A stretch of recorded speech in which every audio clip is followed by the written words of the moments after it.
若过来，这件是国民党的立委马文君卡到国造唱水监涉密的案件。即摆周刊来压料，讲马文君过去参加国造唱水监秘密会议的时阵，疑似拒绝签署着保密的切结书。搁捌早 PHS 行动分机进到会议室。 同步透露着会议的内容，予伊助理。马文君是来反控告，讲 PHS 是啥咧？马文君回回讲，只要签到，就等于同意要保护资料。确实当时保密的切结书非签不可，那呢为什么无禁止伊入场来开会咧？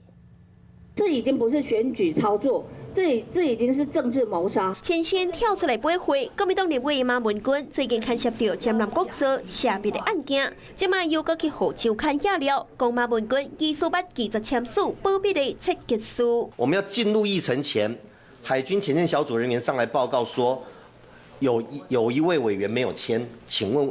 主席该如何处理？周刊嘛点出这3场会议的时间点，传出在2019年会议中，参加会议的人员爱签的资料总共有3份，包括签到表、检备的领取表，也有保密的切结书。严告马文君伊敢若签前2份，敢若这份切结保密无签。方发现了后，海军人员更加提醒爱伊无签，严告去互拒绝。所以东江的主席王定宇都请军方伫切结书顶关注明，马文君拒绝签署的记号。就在10月9号还拍影片说他都有签，没有这个事情，你没有签啊，14个与会者就1个没有签啊。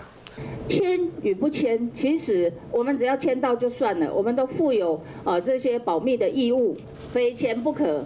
当天主席是王定宇，他就会禁止我开会。立委的职权行使法并没有因为没有签这个。 就不能开会。我就是亲眼看到他不愿意签署，而且频频出入讲电话。那事实上，包括我在内的许多委员也都非常的很严正的去告诉他，千万不要这么做。会议资料还有他产出的相关文件都是属于机密。 那媒体是向谁索取而来？那安尼，传出第2020年会议明明禁止查手机啊，严告马文君查 PHS 的行动分机，你要到会议室。传出在开会时，伊除了抄检备内容，佮真接今日委员会边仔入地房间，引发到军方的注意。 PHS 是什么？这很久的东西。